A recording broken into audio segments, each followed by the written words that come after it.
Ok, então. Boa noite, pessoal. Boa noite a quem eu não dei ainda. Muito bom estar aqui mais uma vez, né?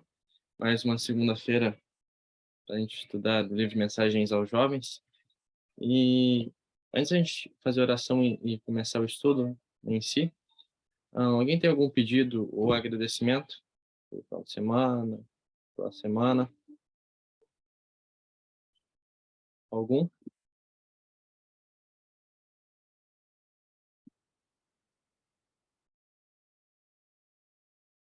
Já que vocês estão meio, bem quietinho, eu vou começar então.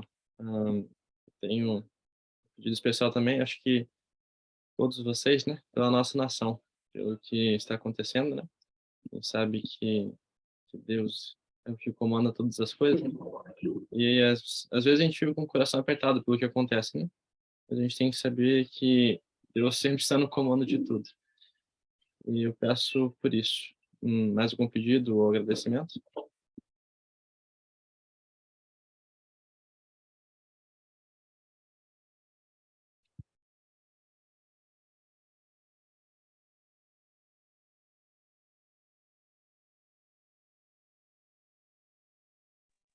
Eu gostaria de pedir pela minha avó, pela saúde dela.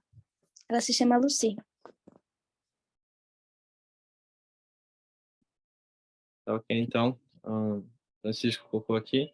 Ele gostaria de pedir pela a família dele e a tia, porque eu já tinha pedido antes e acabou falecendo. A Bianca também. Ela gostaria de pedir pela avó de seu amigo que está doente. Mais algum pedido, pessoal? Eu quero que vocês orem pelo meu pai. Ok. Então, acho que a gente já pode fazer a oração então, inicial, né? Isadora, você consegue orar para a gente? Para começar, por favor? Posso orar? Vocês estão conseguindo me escutar? Sim.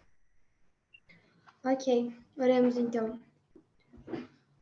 Querido Senhor, obrigada por mais um dia, obrigada porque mais uma vez o Senhor nos deu misericórdia para viver durante ele e obrigada por todas as coisas que o Senhor fez e faz por cada um de nós. Nós agradecemos por todas as tuas bênçãos, por todas as oportunidades que o Senhor coloca na nossa vida.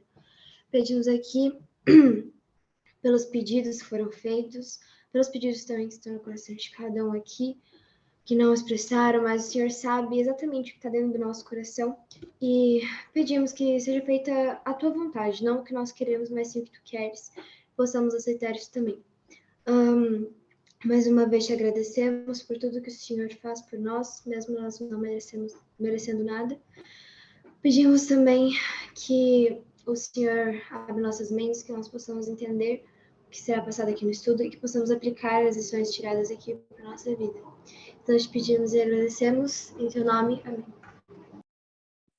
Amém. Muito obrigado, Isa. Então, pessoal, hoje os capítulos 130, 131. Espero que todos tenham estudado. Também já peço que liguem as câmeras para ficar mais de pertinho. Então, quem vai passar para a gente hoje vai ser o Rafael, também conhecido como Jovem Peterson. Então, é contigo. Muito obrigado por aceitar o convite. Boa noite a todos. E aí, gente, tudo bem? Você está dando para me ouvir? Perfeito. Irmão, eu agradeço desde já pelo convite, por participar. Mesmo sem vocês nunca terem me visto na vida, é a primeira vez que nós estamos tendo esse contato, mas eu agradeço pela oportunidade de deixar eu fazer aquilo que eu gosto, né? Que é falar, ministrar ali a palavra, estudar junto e tal. Sou muito agradecido por isso, tá bom?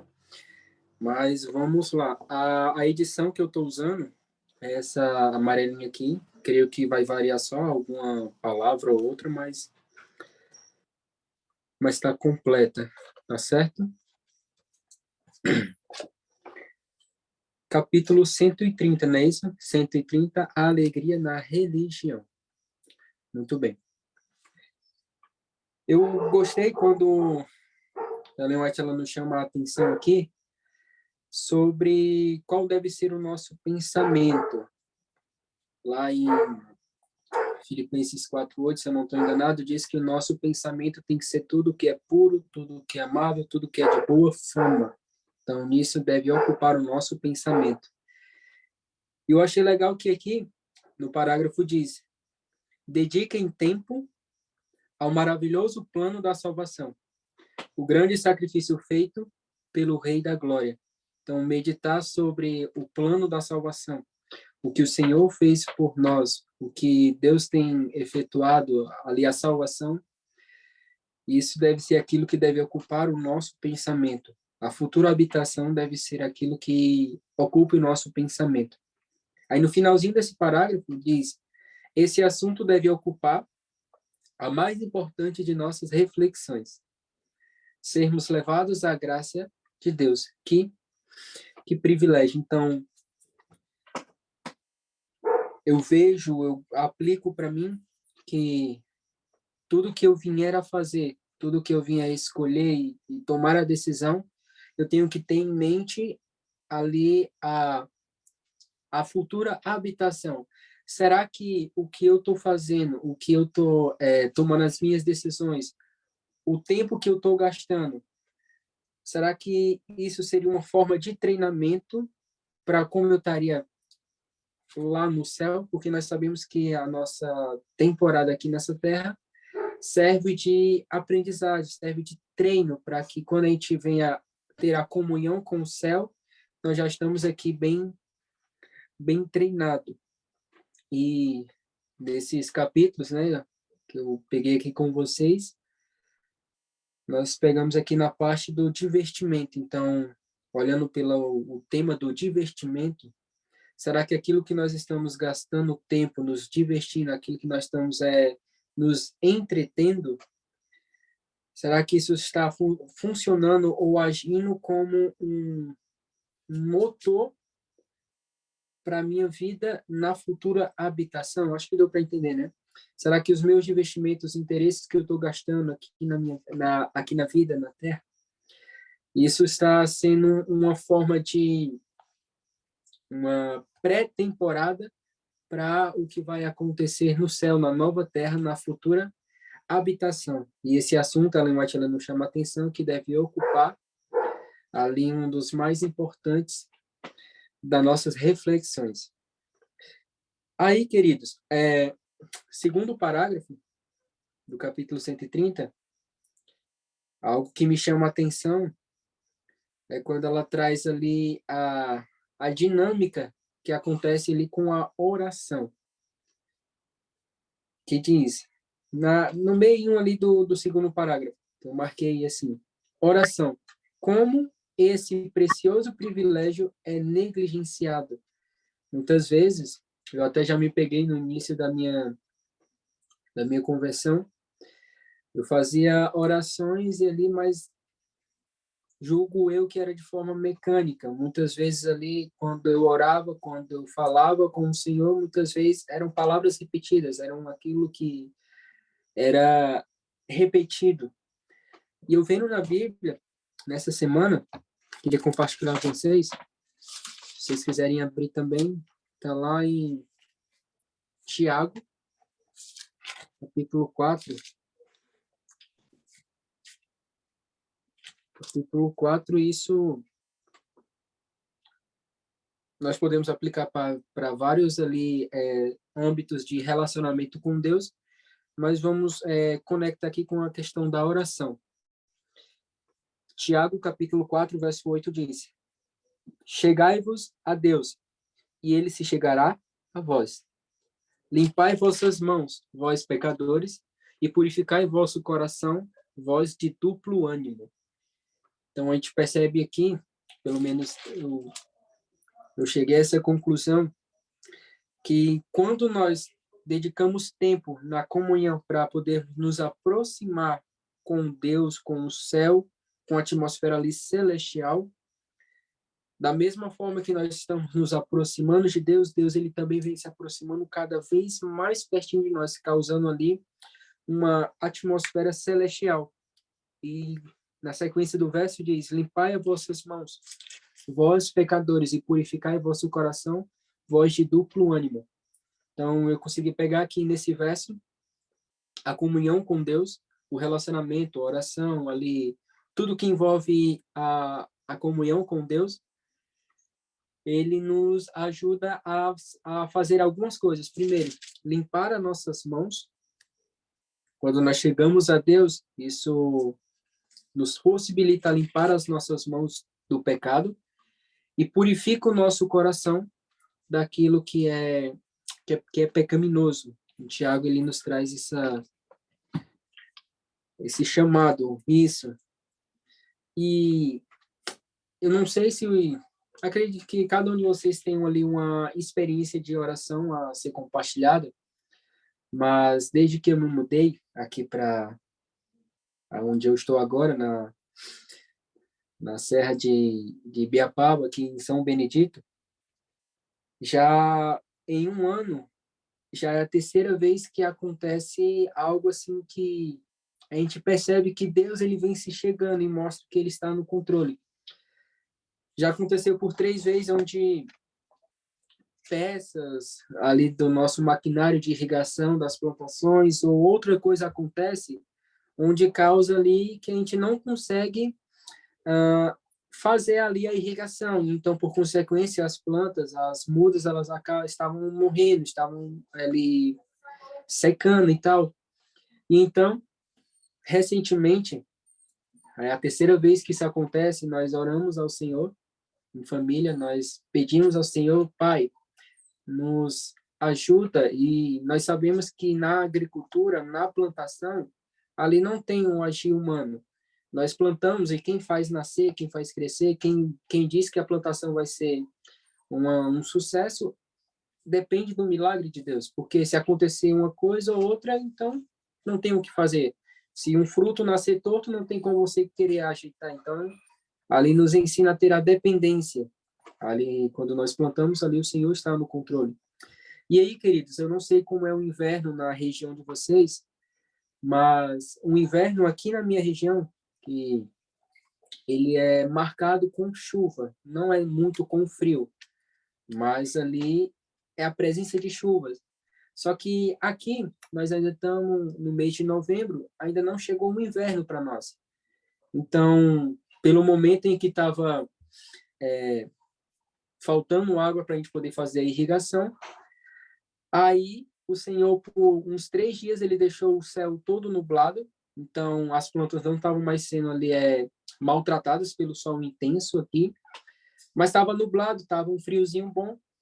E aí, hoje a gente já vai para o 3º dia, onde o Senhor todas as noites derrama uma quantidade suficiente de chuva, num tempo em que não é o tempo de chuva aqui para a minha região.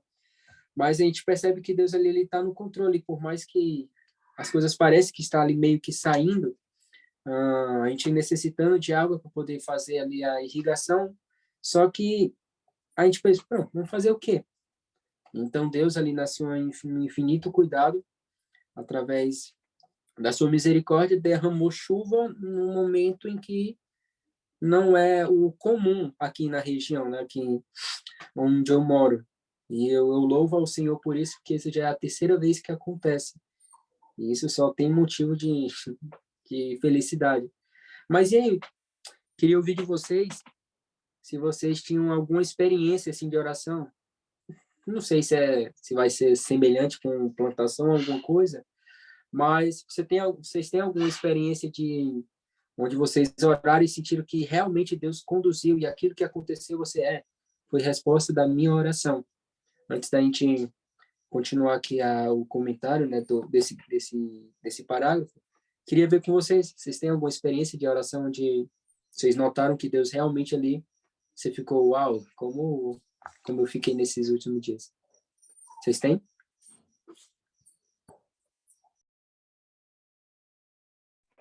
Bom, se não tiver nada para falar, algo que aconteceu hoje. Tá dando para me ouvir?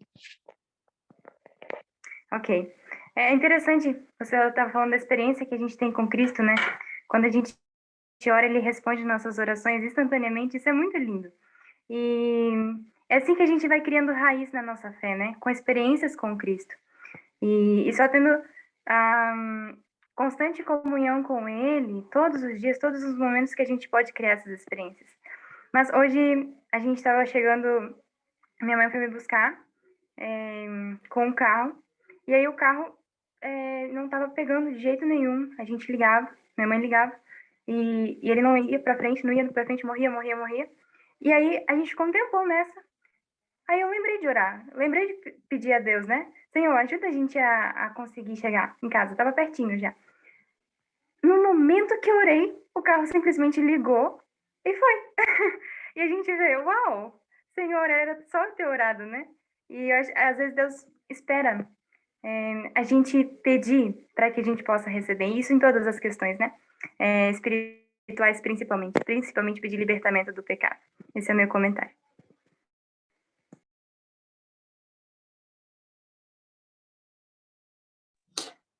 Mas alguém tem aí alguma experiência que queira compartilhar? Contarei a minha pelo chat mesmo, ok? Mas eu me lembro de outra vez algo semelhante que aconteceu, só que quem estava era apenas minha mãe.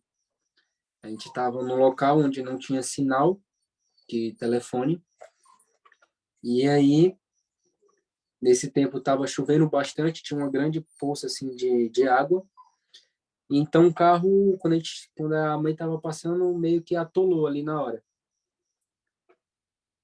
Por um momento eu pensei que eu estava falando aqui e estava sem ligar no microfone, mas olha só. E então a mãe passando lá no, nesse local, então o carro começou a atolar. E sem sinal, não tinha como a mãe ligar, então ela conta que orou ao Senhor. E tentou, e não deu certo. Orou ao Senhor mais uma vez, esperou um pouquinho, e então ela de novo tentou, só que dessa vez o carro saiu. Então a gente vê ali o cuidado do Senhor. E aproveitando que a gente está em Tiago, se ninguém for mais comentar, deixa eu ver. Mais alguém quer dar o comentário de a experiência de oração? Eu acho que Eu é... posso. Pode falar, Vera, pode falar. É, o meu comentário, na verdade, já é um pouco antigo, né? Uma experiência. Foi quando eu fui viajar, eu e minha mãe, para o Chile, comemorando meu aniversário de 15 anos, né? Lá fomos com uma agência, né, de excursão. Chegamos no hotel. Aí no dia seguinte, se eu não me engano, a mochila do nosso guia foi roubado. Aí ficou aquela preocupação, tudo, e ele ficou bem triste, porque tinha muitas coisas lá que ele ia assim, precisar, ele tinha prometido fazer fotografia, né, fotografar e presentear o pessoal que estava junto na excursão. Aí Aí ficamos com medo, né, de roubar tudo. Aí, graças a Deus, nada aconteceu, né, conosco e com mais ninguém, infelizmente com o nosso guia, né? Mas o ponto que eu quero chegar é que depois que voltamos da viagem, acho que foi o quê? Alguns meses depois, ou anos, não me lembro, que apareceu no jornal uma família que tinha viajado para o Chile também, só que aconteceu uma fatalidade com essa família. E justamente eles estavam comemorando 15 anos da filha. Eles acabaram morrendo por falta de ar no hotel, que, se eu não me engano, foi o mesmo hotel que nós estávamos na nossa viagem, porque deu algum problema no aquecimento, e aí e com as janelas fechadas, eles acabaram ficando sem ar. Aí depois de saber disso, né, que era praticamente a mesma situação, né, que eu tinha ido, eu fiquei muito grata a Deus, porque em cada pormenor ele nos protegeu, não deixando que nada de pior acontecesse. Aí esse é meu comentário.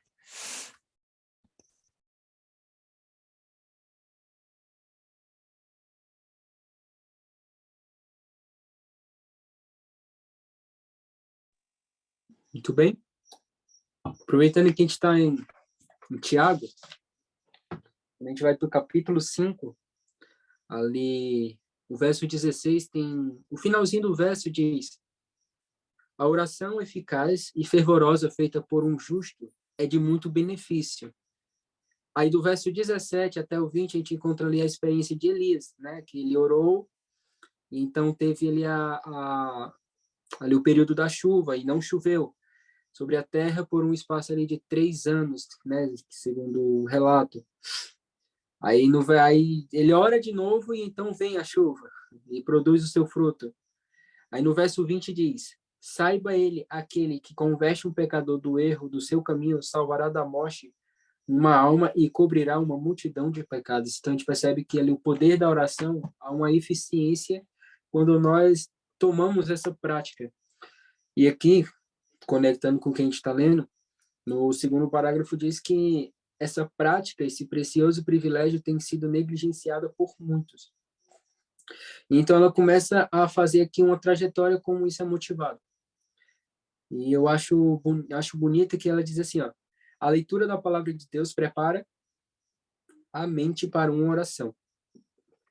Uma das maiores razões pelas quais você tem pouca disposição para se aproximar de Deus pela oração é que se tornaram incapacitados para essa obra sagrada por causa da leitura de histórias fascinantes, que envenenam a imaginação e despertam um desejo pecaminoso. A palavra de Deus se torna desagradável e a hora da oração é esquecida.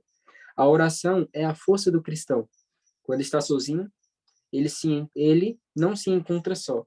Sente a presença daquele que diz: eu estarei com você. Mateus 28, 20. Então, a oração, acredito que todos nós temos uma experiência como essa, algumas foram citadas aqui.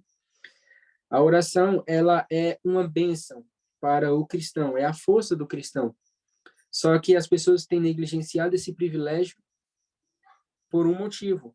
E ela cita por a leitura de histórias fascinantes, aquilo que tem tirado a nossa atenção, tirado o nosso foco. No momento em que nós vamos ler a palavra de Deus, algo tem tirado a nossa atenção para isso, mostrando que fazer outras coisas é mais interessante que a prática da leitura da Bíblia. Porque, segundo o que diz aqui, a leitura da palavra de Deus, isso nos motiva ou nos prepara para uma oração.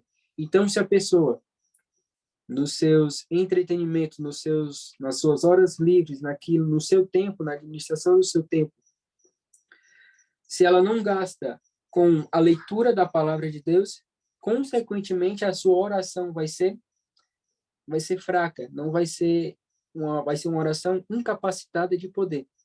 Então, a gente percebe aqui um ciclo. Por nós não fazermos algo, isso nos leva a outro. Então, ela nos chama a atenção, porque a oração é a força do cristão. Os jovens precisam exatamente daquilo que lhes falta, isto é, a religião. Que a gente conhece que a religião para um jovem, para as pessoas, é ali o relacionamento com Deus e também com os irmãos, o amor a Deus e o amor ao próximo. E isso que tem faltado nos jovens. Motivado pelo quê? Como a gente leu no segundo parágrafo, motivado quando a gente tem a nossa atenção colocada em outro canto que não é o relacionamento com Deus. E até que a gente vai ver no 131, algo que até para mim foi meio cômico, porque eu já fiz isso, já falei, já me expressei desse jeito para mim mesmo. Mas vamos aqui continuando. Aí, na outra página, pelo menos aqui no meu livrinho, na outra página, deixa eu ver aqui, do capítulo 1, 2, 3, no quarto parágrafo, no finalzinho do capítulo 130, ali tem algo que eu marquei que me chama também a atenção, que diz: Cristo, o Rei da Glória, ia frequentemente para as montanhas e lugares desertos para expor ao Pai os pedidos de seu coração. Mas o ser humano pecador em que não há força pensa que pode viver sem muita oração.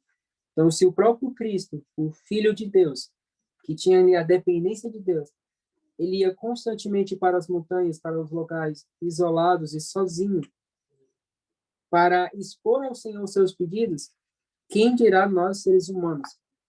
Nós devemos, sim, ter essa prática, tá bom? A Maria Paula tem um comentário? Oi, sim. Então, algo que me chamou muito em destaque, vocês estão me ouvindo? Ok, obrigada.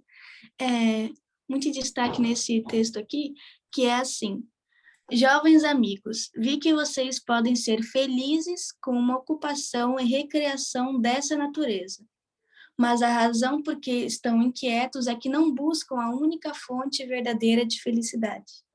Vocês estão sempre tentando encontrar fora de Cristo a satisfação que se encontra unicamente nele. Então, veio duas coisas à minha mente quando eu li isso aqui. E foi que a verdadeira felicidade, né? Sobre a gente pode ser feliz com as coisas de Cristo, né? Orando, lendo a Bíblia, mas isso bom, em minha percepção, eu acho um pouco difícil, né? Porque às vezes, quando a gente vai lá ler a Bíblia, às vezes não dá vontade a gente lá ler a Bíblia, não dá vontade a gente orar, mas é uma felicidade, como pode dizer, uma felicidade bruta, né? Uma felicidade com uma pedra preciosa. Você tem que escavar, entendeu? Então, quando eu fui ler a Bíblia, né, tudo, e eu lia, né, mas eu não tinha tanta vontade. Mas quando eu fui lendo e lendo mais, e daí eu comecei a gostar disso e mais, então eu comecei a sentir uma verdadeira felicidade. E essa felicidade é incrível porque ela não te traz consequências, não te traz mal, não te traz nada de ruim, né? Porque é uma felicidade pura e verdadeira. Então a gente pode ser feliz com a verdadeira felicidade que a gente nos se torna verdadeiramente felizes, né? E outra coisa é que fala aqui, né? Mas a razão por que estão inquietos é que não buscam a única fonte verdadeira de felicidade. Vocês estão sempre tentando encontrar fora de Cristo satisfação que se encontra unicamente nele. Então, há distrações, né? Às vezes a gente tenta encontrar uma felicidade mais fácil, né? Por exemplo, ver lá um celular em vez de ler a Bíblia, ou enfim. Mas vale a pena, né? Buscar essa verdadeira felicidade que é em Cristo Jesus, porque e às vezes até Satanás usa essas tentações, né, de felicidades momentâneas e, enfim, esse foi meu comentário.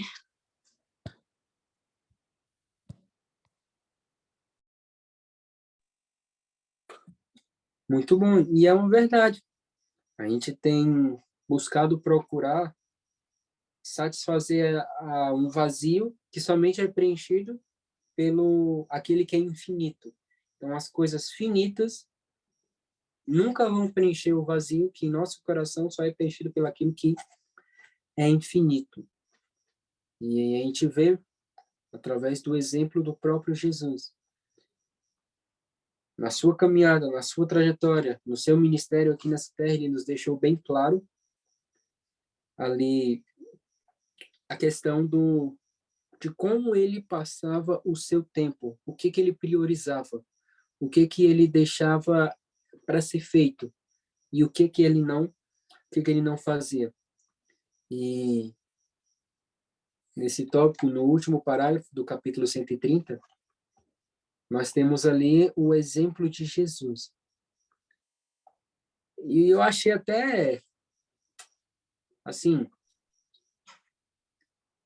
algo bem claro que muitas pessoas, elas vão para alguns caminhos, tomam algumas decisões e muitas vezes sem, como é que eu posso explicar? Às vezes são até meio que sem o conhecimento, ignorantes no assunto. E algo que me deixou assim maravilhado é quando diz: Jesus reprovava a condescendência própria em todas as suas formas, mas ele era sociável. Então ele não tinha aquele pensamento: nossa, eu penso assim, eu faço essa reforma, eu tenho esse tipo de pensamento, eu tenho essa ideia, mas por ele ter esse pensamento que era diferente à maioria, as pessoas ao seu redor, isso não era motivo para ele ficar isolado, não era motivo dele não ter contato com as pessoas. Mas segundo o que está escrito, diz que ele era sociável. Ele, se não me engano, não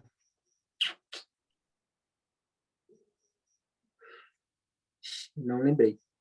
Mas tem uma citação de Ellen White onde diz que o próprio Jesus, ele, ao se misturar com as pessoas, ao falar com as pessoas, ele falava com todo e tipo de pessoa, com pensamento diferente com ele, com ideias contrárias a eles, mas isso não era motivo para ele falar, não quero assunto com você, ou eu tenho esse pensamento, você tem o seu, então você fica com a tua opinião, que eu fico com a minha. Mas não, o Senhor Jesus, ele sempre buscava essa comunhão com as pessoas, porque ele era alguém sociável, ele buscava o relacionamento com as pessoas, independente do seu pensamento. Agora, um detalhe interessante é que ele se relacionava com as pessoas, ele falava com as pessoas, ele tinha esse relacionamento com as pessoas, mas ele reprovava a condescendência própria em todas as suas formas. Então, nos dá aqui algo confirmando que é possível, sim, nos relacionarmos com as pessoas, mas não termos os nossos princípios sacrificados, não termos ali a nossa religião sendo queimada ou distorcida por relacionamento com outras pessoas. E isso me faz lembrar na época de escola, na época quando eu estudava ali no ensino médio, algo que acontecia comigo é que, por mais que eu estudasse numa escola cristã, numa escola adventista, os meus colegas de classe, na verdade, 90% deles, ou 80%, não eram adventistas. Então, como eu era novo na fé, estava com as primeiras experiências.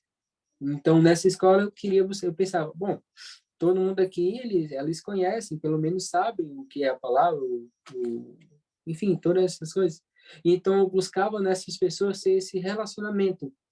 Porque eu pensei, bom, como é um jovem adventista? Como é que um adolescente, um juvenil adventista? Então, eu procurava me relacionar com essas pessoas, mas o que acontecia é que eu não tinha ali a influência. Eu não me relacionava para influenciá-los, mas muitas vezes eu era influenciado pela conversa, a ida de jogar bola, as coisas que aconteciam, muitas vezes eu era influenciado.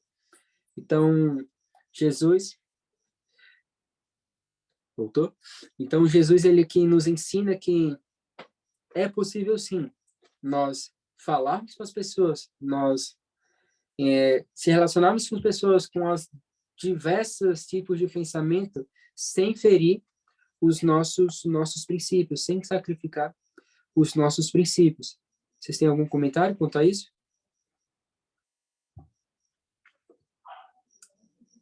Não? Posso seguir?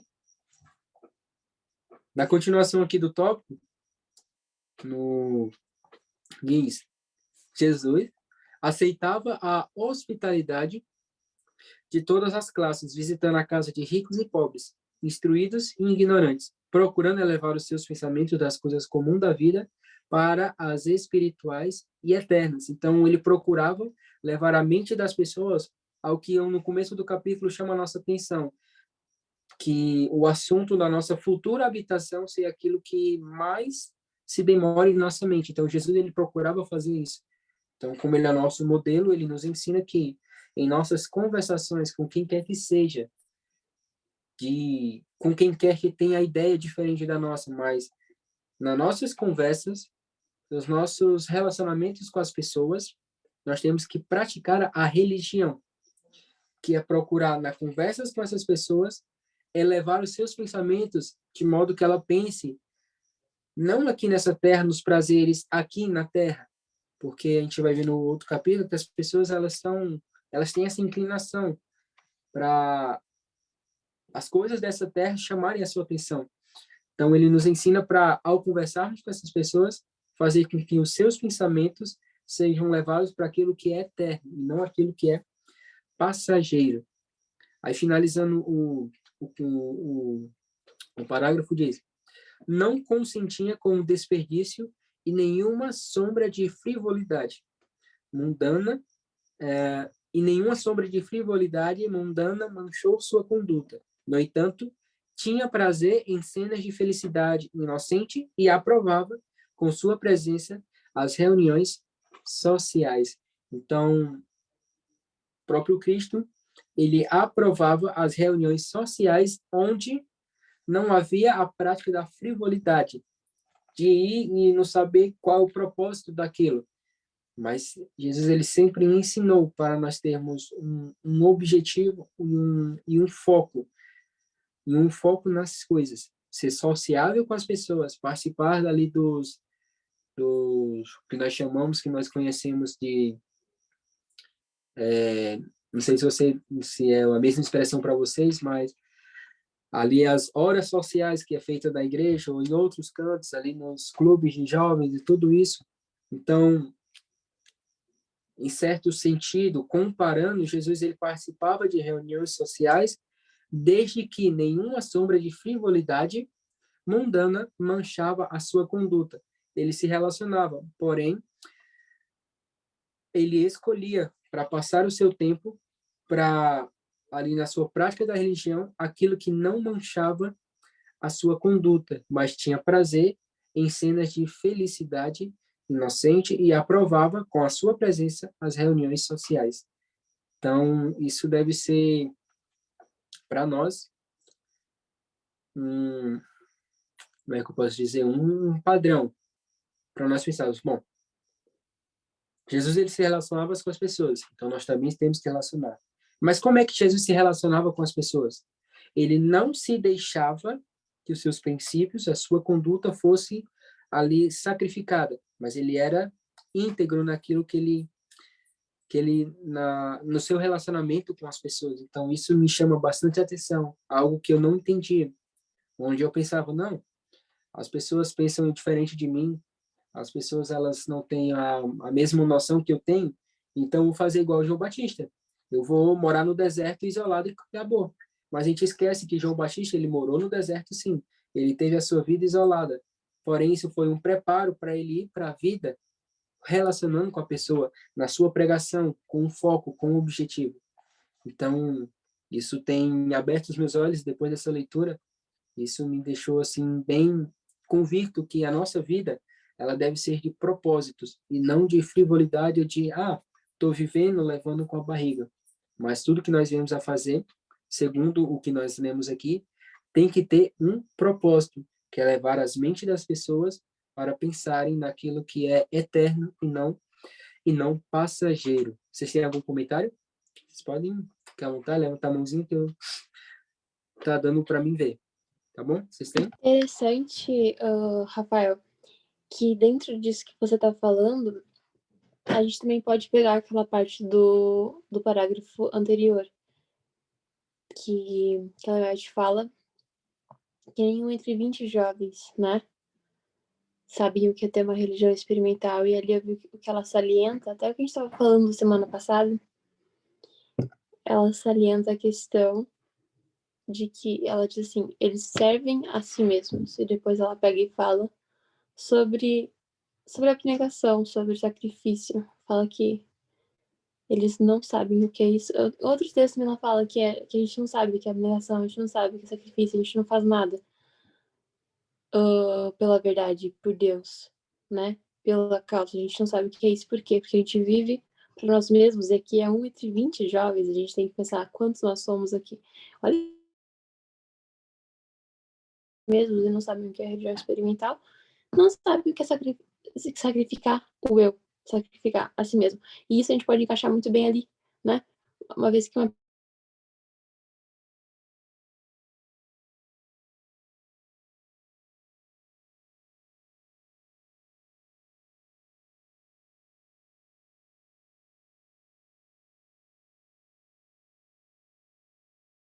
Ai, porque as pessoas não querem saber das verdades, eles não querem fazer as coisas, eles estão fazendo as coisas erradas. Então, isso é exatamente pensar em si mesmo, é servir a si mesmo. E aí, até nisso, a gente pode muitas vezes estar desonrando a Cristo, né? E nos excluirmos em nós mesmos. E também eu achei bem sério esse parágrafo anterior ali, que fala que falta religião para nós, né? Religião experimental, conhecimento de Cristo, experiências com Cristo, assim como a Lê falou antes, né? A gente precisa de experiências diárias com Jesus e eu acho que isso é uma coisa que a gente tem que pedir para Deus. Senhor, por favor, hoje me dê uma experiência contigo, me ajude a aprender de você. O que eu estou lendo aqui não é assim, eu vou ler um livro. É muito mais que uma leitura, eu preciso aprender alguma coisa, tirar alguma lição diária para ter experiências com Jesus, né? Se a gente não pedir, ele não vai nos dar, porque é necessário essa demonstração da nossa necessidade, né? É isso.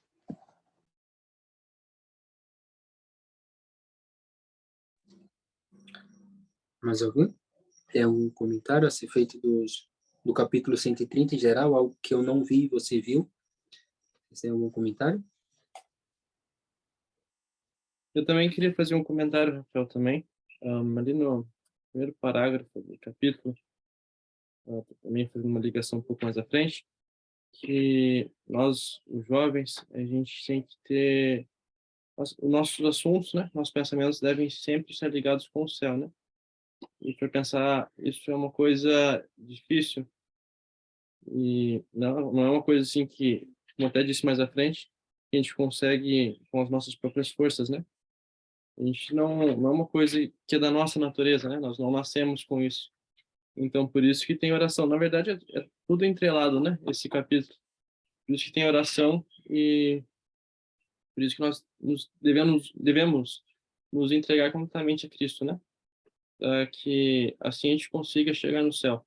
Porque se aqui na Terra a gente já não aspira, a gente não quer estar lá, né? Não pensa lá, não vive como querendo ir para lá, como é que a gente vai morar lá, né? Como Cristo vai nos levar para lá. E também ali, só também pegando outro trechinho, um pouco mais à frente, alguns, dependendo qual é o livro, só virar a página, né? Mas ela fala ali que vi que não existe um entre 20 jovens que não sabe o que é religião experimental, né? Ou o que é religião. Não sabe o que é religião verdadeira, né? Como viver. Então, que a gente possa, né? Estudar, nos aprofundar cada vez mais, né? Na verdade, para que a gente possa, além de adentrar os portais celestiais, que a gente consiga ajudar outros, né? A também entrar lá.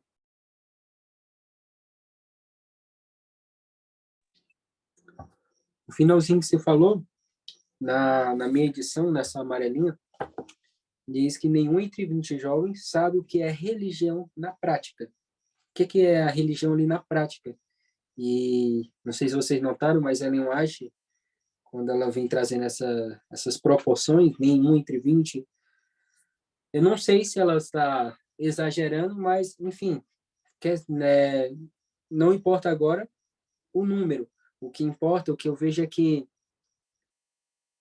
a proporção de jovens que não tem a religião na prática, se a gente for pegar aqui o princípio do que ela mostra, nenhum entre 20, e ela usa isso também, nenhum entre 20 dos nomes que estão escritos no livro da igreja, tal, então ela usa essa expressão, isso me mostra que o grau que as coisas estão, em que muitos, uma grande quantidade de jovens não sabem ali como ter uma religião na prática, na oração, da leitura da Bíblia, o que ele faz no seu tempo livre, seus divertimentos, tudo, não sabem o que é isso. E no 131, no capítulo 131, nos vai mostrar algumas coisas ali que são bem interessantes. E o Senhor lembrou, quando você estava falando sobre a questão ali da comunhão com o céu, muitas vezes a gente se pega, não, eu vou me isolar, eu vou morar aqui sozinho, não vou me relacionar com as pessoas, senão vou ser corrompido e tal. Mas a gente pensa, não, eu vou fazer isso porque eu quero ir para o céu. Mas tudo bem. Diz a palavra que se a gente não é fiel no pouco, também no muito nós não seremos. Então, se aqui o Senhor nós não nos relacionamos com as pessoas, mas na verdade eu quero me afastar delas, eu não quero ter me relacionar com elas. Então, como nós vamos ter o relacionamento com os anjos? Se eu não aprendi a me comportar com as pessoas aqui na Terra, a conversar com as pessoas, como eu poderei fazer isso se relacionando com o próprio céu, com todos os anjos, se aqui na Terra eu não gostava de falar com ninguém, mas na verdade eu me isolava e me mantinha só com os meus pensamentos aqui, não só eu, isso não vai correr risco de eu me perder e tal, mas como eu posso ter o relacionamento com o céu, com os anjos quando a gente estiver lá, se aqui eu não quero nem falar com o meu vizinho, eu não quero nem pregar para as pessoas que onde eu estou. Tudo bem, eu entendo que nem todos têm ali o dom de você estar ali com a pessoa, aí você cria ali uma história e conversa e tal, a conversa vai fluindo. Nem todos têm esse primeiro impacto, mas eu creio que esse não tenha ali a motivação de iniciar uma conversa, mas se você estiver perto com alguém que consegue iniciar a conversa, você consegue acompanhar ali com os comentários. Então, eu vejo que essa prática do relacionamento com as pessoas, o próprio Jesus nos ensina e nos motiva a fazer o mesmo, porque isso é religião na prática. Não ter ali hora social, por exemplo, sem propósito, mas procurar ali elevar os nossos pensamentos com as pessoas que nós estamos nos relacionando, elevar os nossos pensamentos para a habitação futura. Ok? Então, capítulo 131, e eu acho que é 8 horas, né, que finaliza, né? Mas olha só, do capítulo 131, ele nos mostra algo assim, complementando o 130, em que as pessoas, elas têm ali a inclinação naturalmente de fazer aquilo que não agrada ao Senhor, mas eles têm ali inclinados para satisfazer os seus prazeres. A mente natural, ela tende, diz aqui no livro, não, acho que é o terceiro parágrafo, é o quarto, aqui, quarto parágrafo diz que a mente natural tende para o prazer e a satisfação egoísta. As pessoas, elas buscam, poxa, na continuação aqui, até algo que eu tinha dito que uma vez eu já falei, os rapazes devem se lembrar que são responsáveis e privilégios e que têm de desfrutar o aproveitamento do tempo devido para o uso de suas habilidades. Bom, o rapaz ele tem que trabalhar, ele tem que estar acostumado com esse hábito. E aqui tem um questionamento que é feito, que até eu fiz uma vez. Talvez perguntem, diz aqui, é proibido ter algum tipo de divertimento ou recreação? Só devemos trabalhar, trabalhar, trabalhar sem nenhuma variação? Eu só devo ir trabalhar e plantar e fazer isso e colher isso? Eu só faço isso, eu não tenho ali um momento, um direito de divertimentos e tal? Então, eu vejo que, em suma, o capítulo 131 nos mostra que nós temos a tendência de fazer isso, de procurarmos recriar divertimentos e recreações onde satisfaça apenas o meu sentimento egoísta, onde eu vou me divertir, onde eu vou me satisfazer. Mas a vontade do Senhor é que nesses divertimentos, como nós vimos o exemplo de Cristo, e aqui também nos traz, é que a nossa atividade, o nosso recriamento, ele nos dá aqui um padrão, onde é mostrado aqui no capítulo 131, que o padrão é que no teu divertimento, se você consegue pedir, Senhor, abençoa o que eu estou fazendo, ou seja, se o que você está fazendo na sua recreação, se você tem como você falar, Senhor, abençoa o que eu estou fazendo, que o Senhor esteja no controle, que o Senhor faça isso, se a recreação permite esse tipo de oração, então diz aqui que não há perigo nenhum em fazer. Mas muitas vezes, quando eu pensava na questão de recreação, há algum tempo, todos os finais de semana, eu ia jogar bola com amigos, eu ia para a quadra e tal, e muitas vezes, nesses dias, eu tinha mais ou menos esse pensamento e falava, não, vamos fazer uma oração aqui e vamos jogar bola. Então, orávamos e montava ali um time, botava um aqui e tal. Já participei ali de times da associação. E, ou seja, ali nós tínhamos um jogo de futebol, mas nós falávamos, não, vamos dar as mãos, vamos orar ao Senhor. Senhor, abençoe esse jogo, que ninguém se machuque e tal, tal, tal. Mas no meio do jogo, ali gerava sentimentos e meio que, como é que eu posso explicar? Meio que inevitável, onde você estava jogando, você ficava com raiva do seu irmão. Você não xingava ali na hora, mas você falava, poxa, cadê ele e tal? Isso era gerado. Então, se nos divertimento não permite você ter uma mente centrada naquilo que é espiritual, então há perigo em fazer isso. Um exemplo que eu dei, em jogar uma simples bola. Mas tudo bem, Rafael, a gente chorou ali no começo e tal. Mas no próprio recreamento, havia ali sentimentos de raiva pelo o irmãozinho que está jogando ruim e não toca a bola e não sei o quê. Há sentimento de também querer se mostrar para a plateia, as irmãzinhas que estão ali do lado.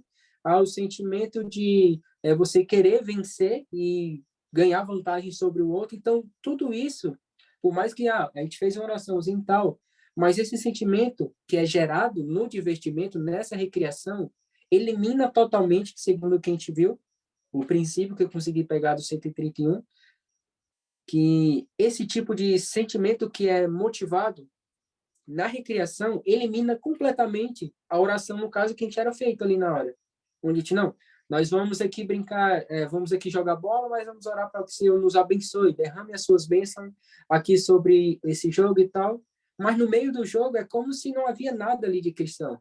Vocês entenderam o princípio? Então, no capítulo 131, eu vi que o contraste é que a nossa natureza tende a se recriar com aquilo que é egoísta e mundano. Mas o Senhor nos convida e nos dá um padrão e diz, olha, o jovem, talvez se perguntem, eu tenho só que trabalhar, trabalhar, trabalhar e nada de variação, eu tenho que só ir para a igreja, igreja, igreja, igreja, ler a palavra.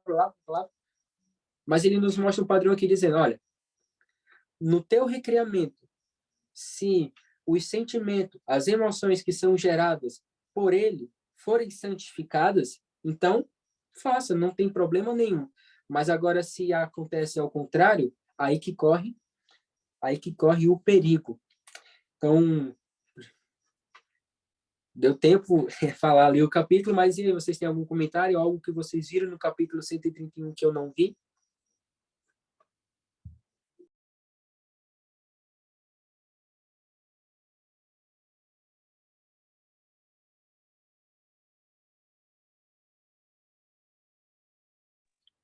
Não? Pois deixa eu ler só um trechinho aqui que eu marquei. Diz assim, no quarto parágrafo.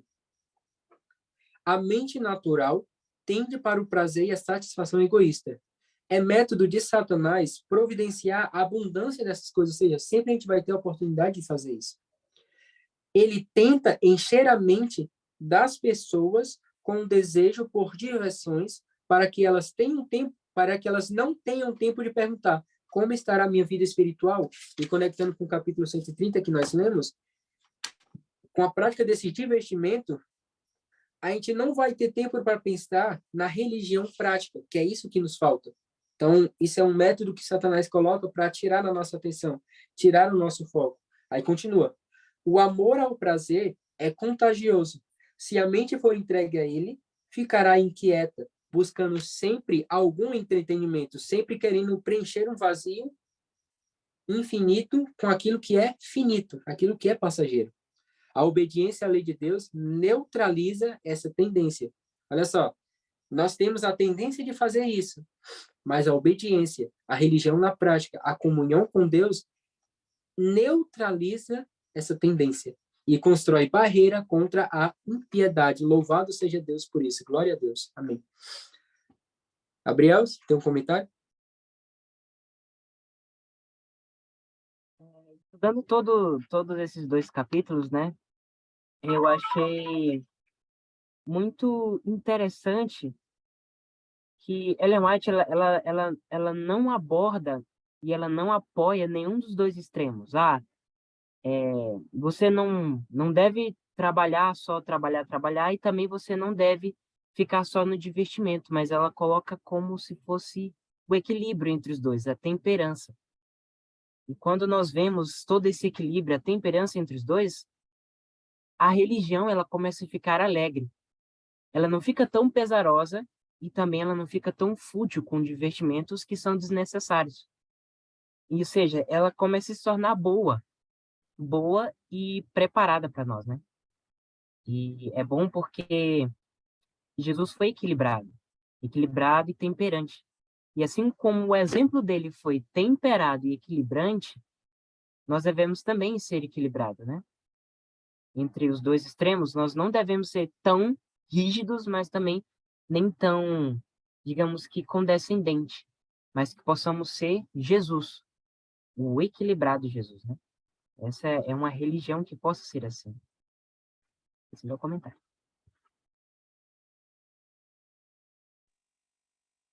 Verdade, e essa prática, né, da temperança, um dos outros remédios naturais, ou o fruto do Espírito, isso nos previne a cairmos nos dois extremos, tanto no liberalismo quanto no fanatismo. E nesses últimos anos, isso tem falado bem forte comigo, a respeito de Deus. Ele é um Deus de equilíbrio, ele não é um Deus de extremo. Quem está no extremo é o leão que ruge ao nosso derredor, ele está no extremo. Então, Deus, ele é um Deus de equilíbrio. Buscarmos ali o equilíbrio das coisas. E eu estou tentando me lembrar de um provérbio que fala bastante sobre o divertimento, o equilíbrio das coisas. Mas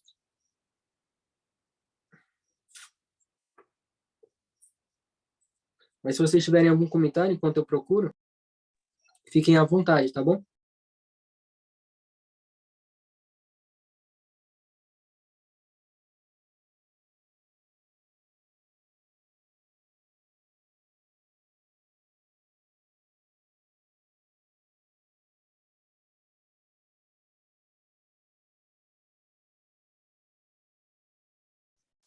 Qual que é o texto que você está procurando?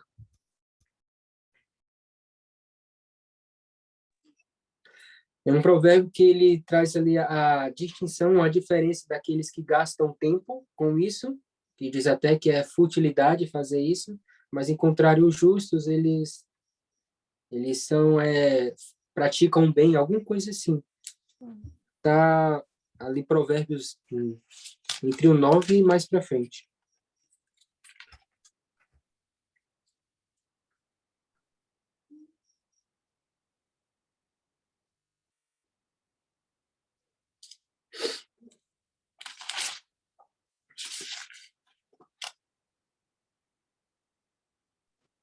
Enquanto vocês encontram, eu queria comentar esse texto que vocês leram agora há pouco, sobre a obediência, o que a obediência, o poder da obediência à lei de Deus, né? Você, né? Foi você, a Rafa, que leu, que neutraliza a inclinação e constrói barreiras contra a impiedade. Aí a gente fica pensando, né? Porque uma vez eu lembro que a gente estava conversando sobre isso aqui. Ai, às vezes é tão difícil mudar as vontades. Tipo assim, alguém falou aqui também, ai, às vezes a gente não tem vontade de orar, às vezes a gente não tem vontade de ler a Bíblia, às vezes a gente não tem vontade de fazer o certo. Mas aqui tá falando que a própria obediência a Deus, ela passa a neutralizar essa inclinação, e eu fico impressionada com isso. Então, assim, o poder da obediência, né, o poder de nós fazermos a vontade de Deus. Quando eu passo a fazer a vontade de Deus, eu começo a ter as minhas experiências com Deus, enfim, aquilo começa a passar a ser parte do meu cotidiano. Eu posso passar a ter prazer naquilo. E ao mesmo tempo em que eu vou passar acho que é meio que a transformação do coração, porque ao passo que antes eu estava sendo atraída pelas coisas erradas, agora essa inclinação para o mal, ela pode ser neutralizada, tá? Através da obediência. Então, assim, como o poder de Deus é grande, ele pode transformar o nosso coração, né? E fazer a gente ter vontade de fazer o que a gente não tinha antes, né? E também, ele tá falando, constrói barreiras contra a impiedade, ao mesmo tempo que derruba as nossas inclinações para o mal, constrói barreiras, a gente fica mais forte, né? Então, a importância de a gente dar esse pontapé inicial, mesmo sem vontade, vai e faz o que é certo. Mesmo quando todo mundo tá fazendo ao contrário. fica firme pelo que é certo, né? Assim como Daniel, a gente tem vários exemplos. Então, assim, a obediência a Deus é impressionante, né? E nos dá mais poder.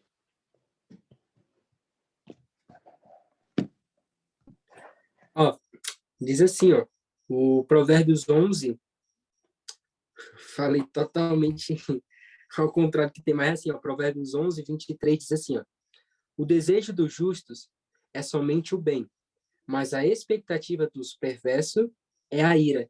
Então, a gente percebe ali que quando nós somos realmente envolvidos, como um comentário que a Bela fez, né? Quando nós somos envolvidos ali com o cristianismo, com a comunhão com o céu, esses desejos eles são neutralizados, porque o desejo do justo é somente o bem.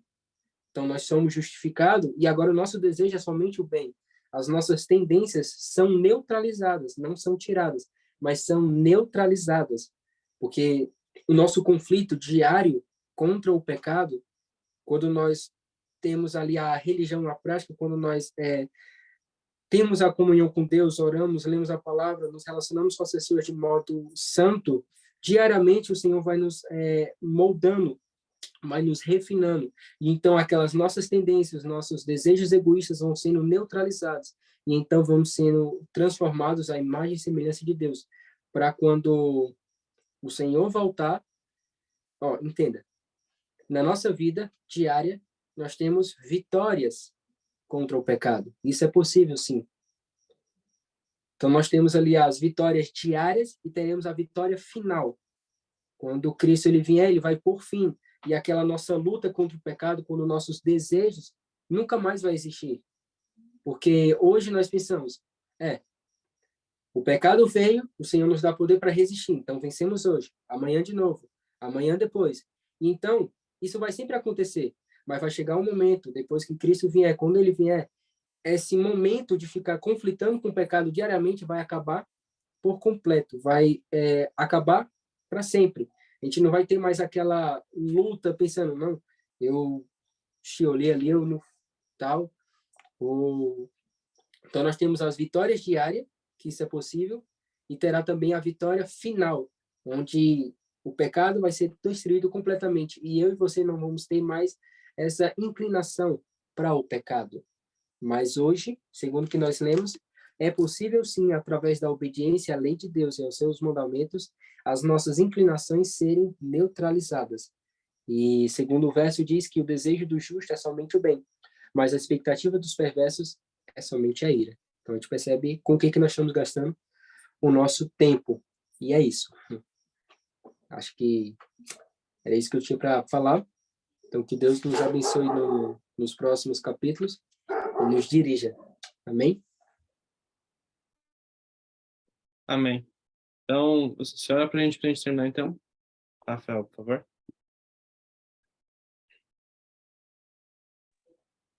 Oremos, então.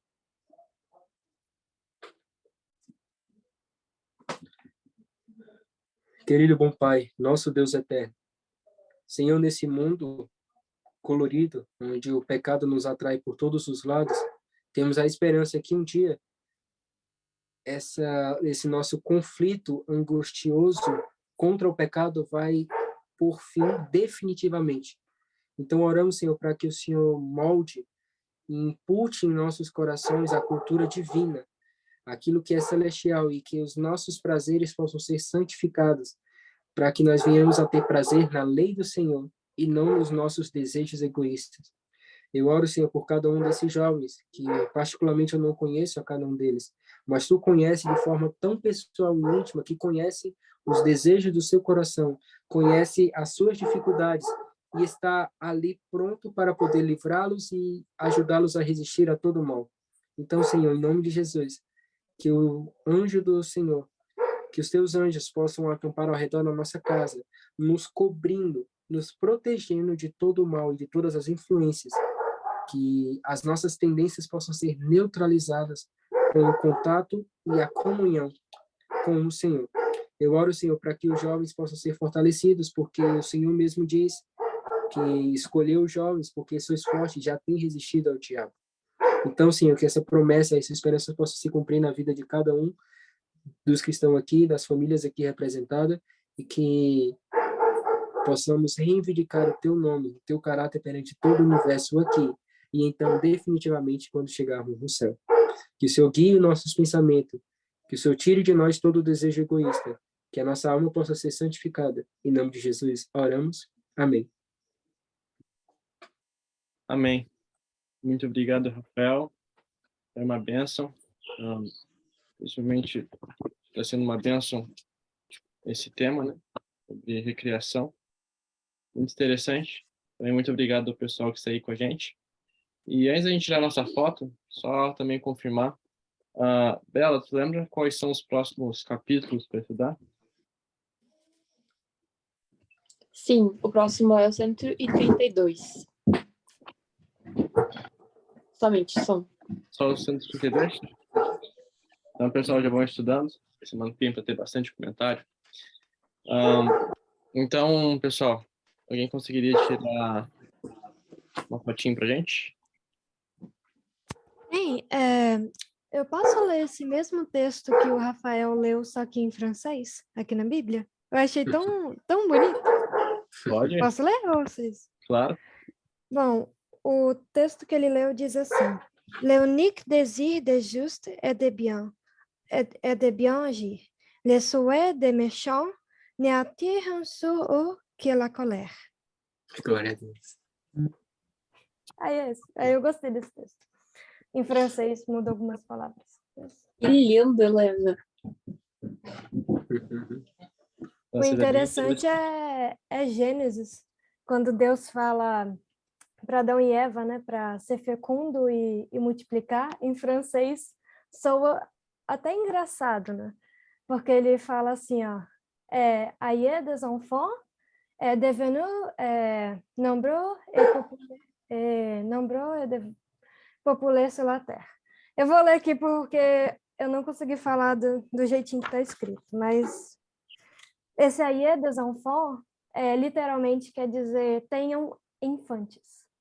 Tradução literal, como se tivesse, tenham infantes, entendeu? Aí soa engraçado na fonética e na tradução.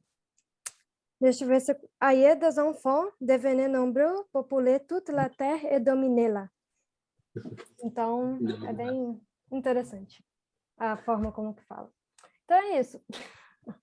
Temos uma poliglota aqui.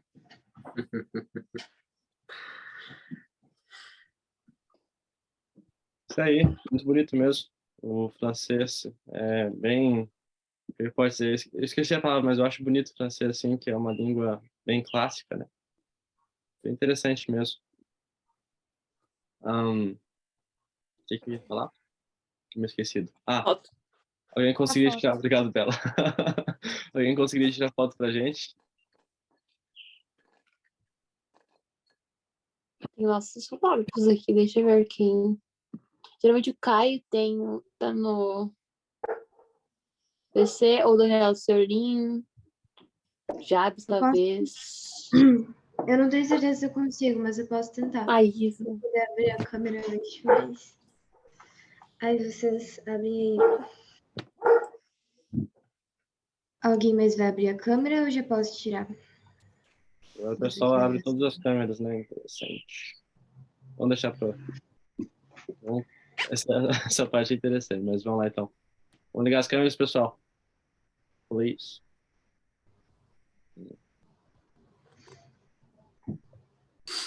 Mais alguém? Acho que não, então. Vamos lá. 1, 2, 3. Ok. Só vou colar a foto aqui e tirar uma reserva. Deixa eu ver se deu certo.